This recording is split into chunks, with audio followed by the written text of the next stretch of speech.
EAJ eta EAko buruzagiak alboan zituela Juan Jose Ibarretxe egungo lehendakariak eta koalizioko zerrendaburuak mende berrirako gizarte eredu berria aurkeztu du Mendizorrotzan egindako kanpaina hasierako ekitaldia.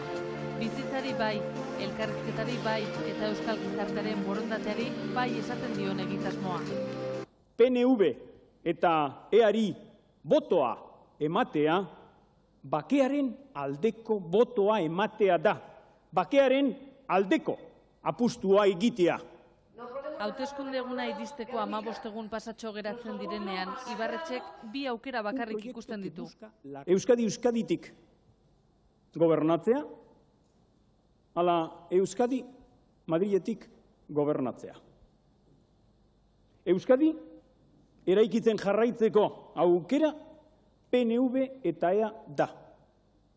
Eta Euskadin denon artean izandako lorpenak apurtzeko aukera PP-PSOE da.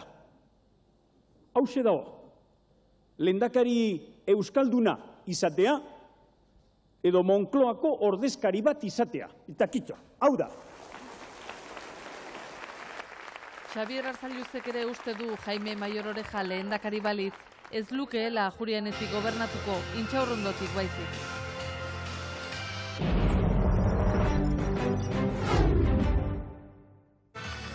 Alderdi Popularrak Bilbon ireki du legebiltzarrerako hauteskunde kanpaina. Gauerdian egin duten lehen ekitaldi honetan, Jaime Mayor Oreja lehendakari gaia alderdiko hautagaiak izan ditu alboan, horien artean, Arabako zerrendaburua Ramon Rabanera eta Gipuzkoakoa Maria Sanjil. Ohizko kartelak jarri ordez eta azken teknologia erabiliz, Mayor Orejak botoi bat isakatu eta Alderdi Popularrak kanpaina honetan erabiliko dituen kartelak eta lemak erakutsi ditu. Bizkaia plazan bildutakoen aurrean, Alderdi Popularreko hautagaiak esan du, azken bi hamarkadetako unerik erabaki horrena iritsi dela. Hauteskunde hauetan, etari aurre egingo dion gobernua edo bere menpe egongo den gobernua aukeratuko delako. Beldurrari bizkarra eman eta askatasuna irabazteko garaia iritsi dela esan du Mayor Orejak. Horretarako eta errebantzarik gabeko gobernu aldaketa egoteko, maiatzaren 13ko hauteskundetan parte hartzeko dei egin du PPko lehendakari gaiak. Herritarrek ardura demokratikoa bere egin behar dutela azpimarratuz.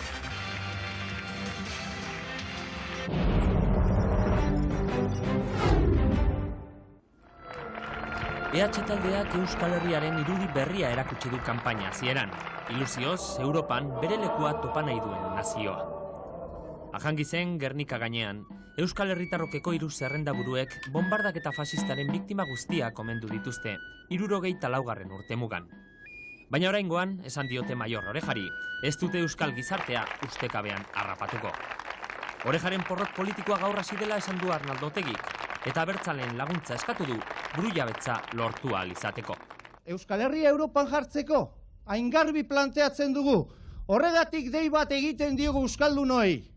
Ez kokildu, ez bildurtu, bide honean dago herri hau, eta bozkatu 13an zareten bezala, abertzaleak, euskaldunak, euskaltzaleak, sozialistak, independentistak, zatik gehiengoa gara herri honetan.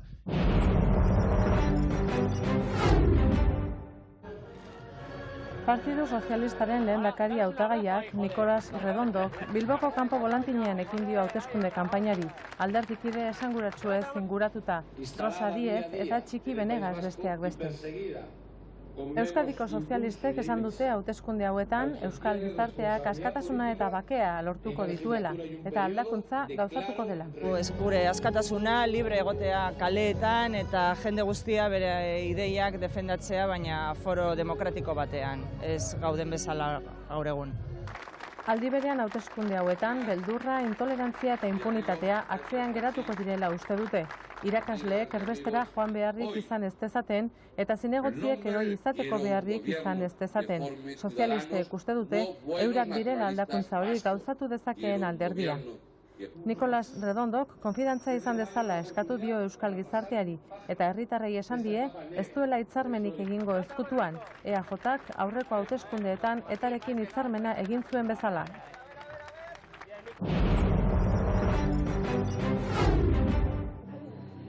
Guztiekin bakea guztion herria lemapean hasi du bart Izquierda Unida Ezker Batuak hauteskunde kanpaina Bilbon. Javier Madrazo lehendakari gaia eta Bizkaiko hautagaiak Oskar Matute, Raquel Modobar eta Mikel Arana izan dira besteak beste ekitaldi honetan. Izquierda Unida Ezker Batuaren ordezkariak baikor azaldu dira, hauteskundeotan alderdia indartuko dela uste baitute.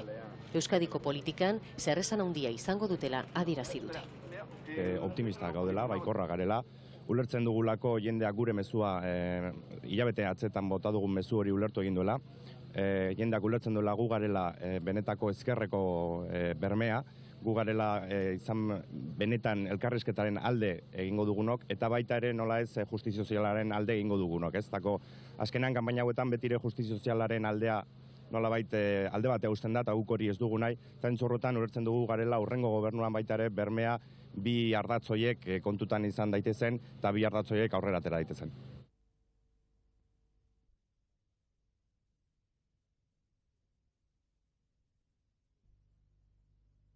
Erasoa Kongoko Errepublikako ipar-ekialdean Bunia herritik kilometro gutxira gertatu zen atzo. Gurutze Gorriko 6 kideen gorpuak 2 autotan aurkitu zituzten eta Genevatik Gurutze Gorriko arduradunek esan dutenez, ez da istripurik gertatu, hilketa izan da. Oraindik ez dute erasoa zergatik eta nork egin zezakeen argitu. Julio Delgado, 54 urteko kolonbiarra da, atzoko erasoan hil zuten Gurutze Gorriko kideetarik bat. 20 urte zeramatzan Gurutze Gorrian, Ruanda, Angola eta beste herri gatazkatsuetan. Berarekin batera, Suitzako emakume bat, enfermera, eta Kongoko beste 4 lagun hil zituzten. Gertaera izandako gunean, Kongoko Errepublika Demokratikoko gobernuaren kontrako gerrilak daude eta tribu ezberdinen arteko gatazkak izaten dira bertan. Gune gatazkatsua da beraz. 2 atzerritarren gorpuak Gomara eraman dituzte eta handik etxeratuko dituzte datozen orduetan. Gurutze Gorriak eten egin du bere lana hilketa izandako tokian.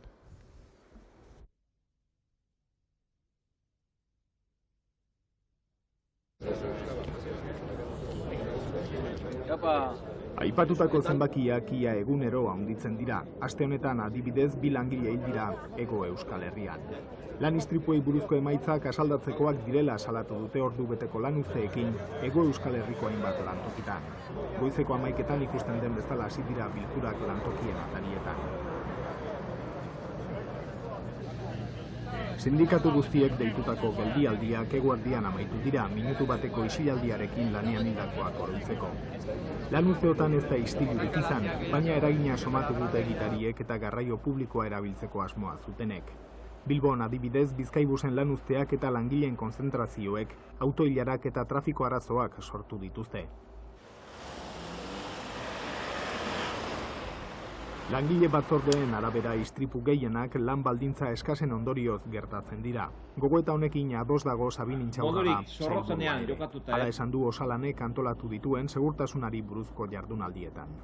Auzolaneko gauza bat dela hau ez dela enpresarien neurrien bitartez bakarrik konpontzen, ez da administrazioak modurik zorrotzanean jokatuta ere, baizik eta langileak oro har ere implikatu behar gerala, danok implikatu behar gerala, enpresario.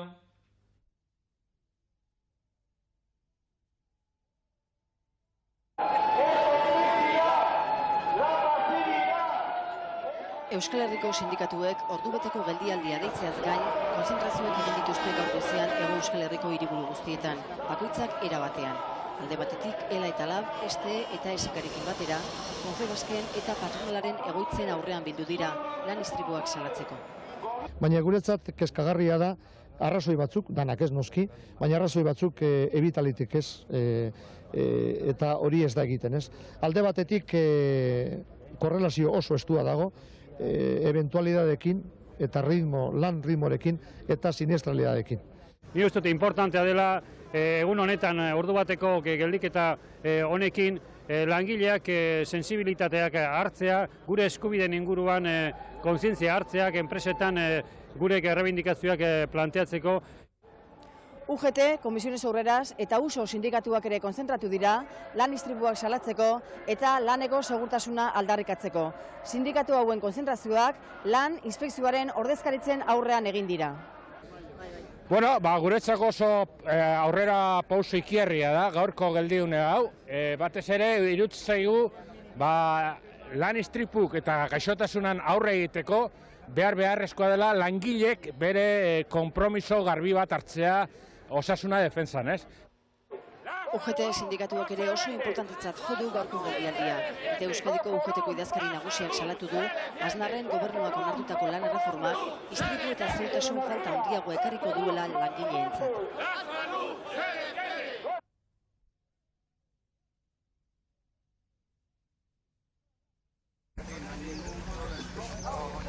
Señora, vea. Carlos, ¿usted tiene guante de canasta? Ya con él, tranquilo ya. Ya no te trae nada.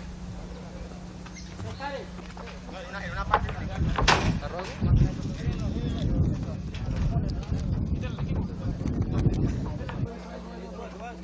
abajo hay 4.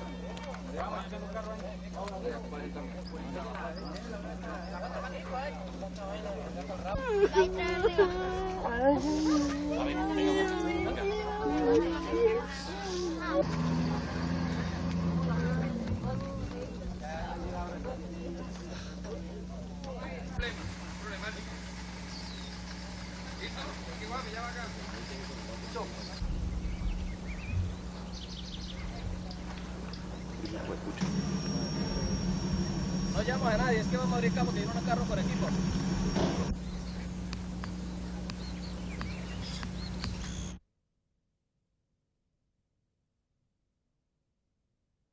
وقد تم الإفراج عن جميع ركابها بسلام وأغلبهم من العسكريين.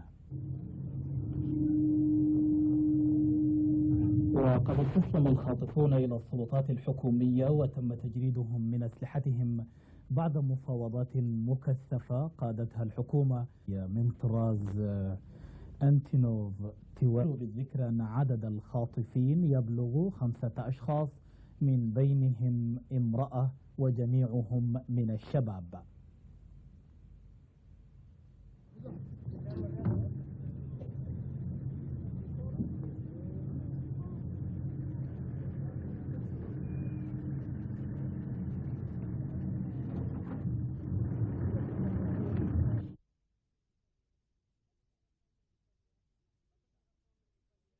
Baltasar Garzón epaileak ardibeltza itxi egingo duela adierazi dio aldizkariko ordezkari legalari.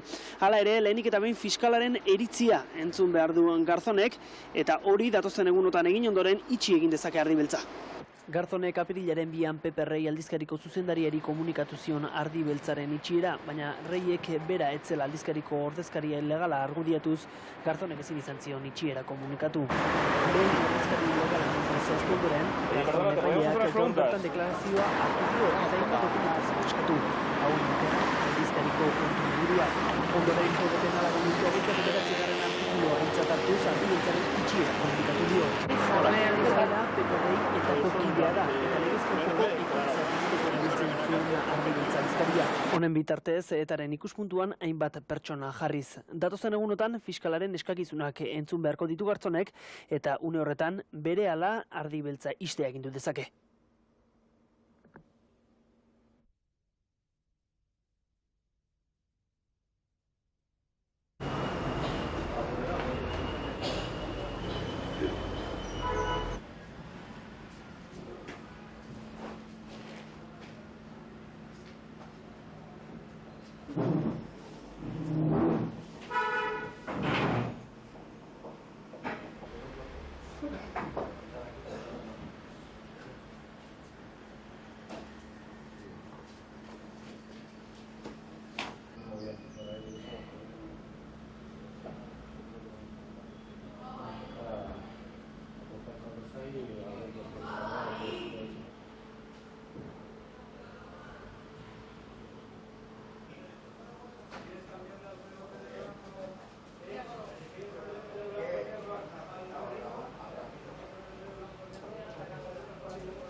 Gasteizeko udalak hartu dagoen erabakia hartuta, kontutan harturik eta beste lider politiko batzuk egindako adierazpena kontutan harturik, nire ustez, inoiz baino gehiago esan behar dugu, hori koordinazioa, erakunde guztien koordinazioa beharrezkoa dela hau bultzatzeko.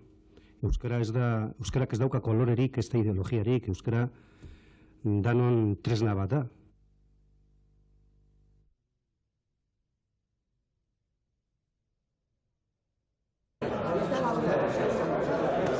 Rafael Barrenetxea da makina erramintaren elkarteko presidente berria. Gaur hautatu dute Kursalen egindako urteko batzarrean. Bertan, makina erremintaren alorreko joan den urteko kontuen berri eman dute. Azpimarratzeko datua, 6 urteko hazkundearen ondoren, 2000. Urtea, makina erramintarentzat sendotze urtea izan dela. Asiako eta Estatu Batuetako merkatuen gorabeherak eragin handia izan dute alor horretan eta horregatik hazkundea aurreko urteetan baino makalagoa izan da. Edonola, sekula izan duen produkziorik zabalena izan du. 155.080 milioi pezetakoa. Produkzio horren erditik gora esportaziora joan delarik. Ekonomian adituek kontrakoa espero arren makina erramintaren alorrean susperraldia espero dute 2001. Urte honetarako. Hasi gara nahiko ongi urtea, eta ni pentsatzen dut aurten ere beste hasiera bat edukiko dugu, hau txikiagoa izango da, beste urteakin igual konparatuz, baina nire ustez izango da hasiko garala berriro 3%, 4%, bai produzioan, bai esportazioan.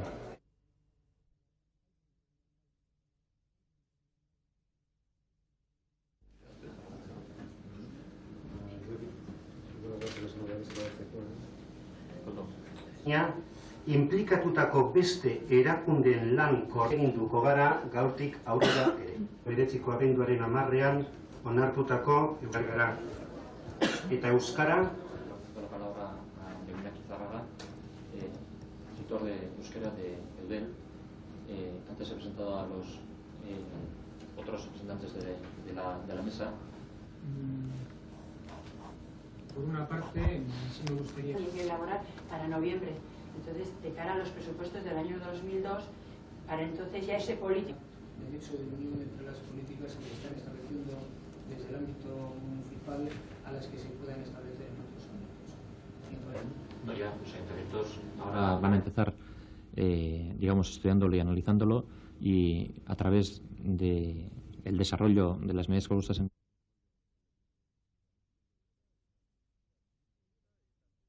Hizkuntza eta kultura bera dugunok, elkar lana bultzatzen datorkigun geroari, ate berriak zabaldu nahi dizkiogu.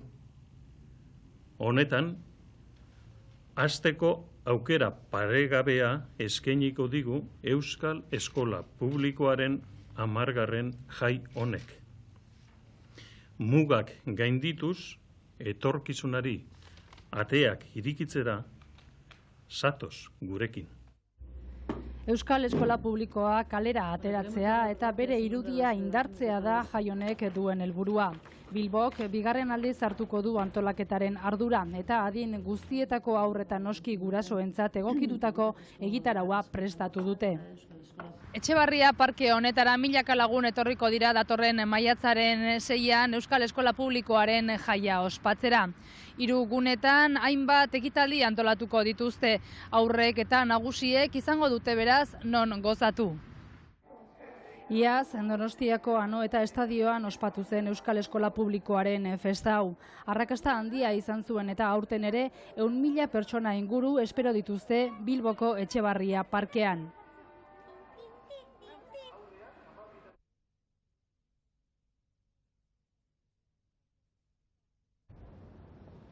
Nazio Batuen idazkaritza nagusiaren sarrera artisten obrak erakusteko erabiltzen da.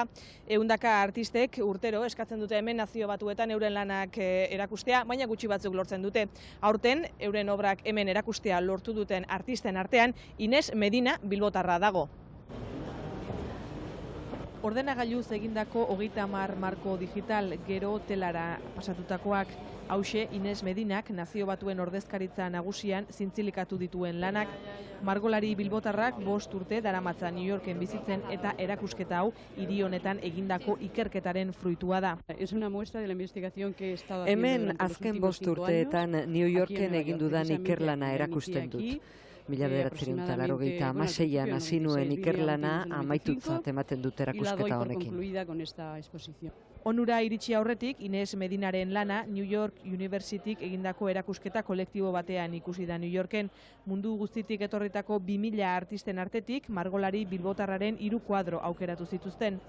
Nazio Batuetan ikusgai dagoen margo sortak bategitetik sortutako espresioak du izenburua. Margoak puntu ezberdinetatik hasten dira eta batasunean bukatzen dira. Nazioarteko erakundearekin oso lotuta dagoen gaia artistaren arabera. Azkenean nire ikerlanaren aztergaia batasun prozesua da. Eraikin hontan mundu osoko pertsonak ikus ditzazkezu arraza eta erlijio desberdinekoak. Munduaren sintesia biltzen du. También como una síntesis del mundo reunido aquí. Diplomatikoak, enbaixadoreak eta Kofi Annan bera Ines Medinaren lanaren aurretik pasatuko dira egunero Nazio Batuetara sartzen direnean. Beraz, bilbotarraren lana mundu guztiak ikusiko duela esan daiteke.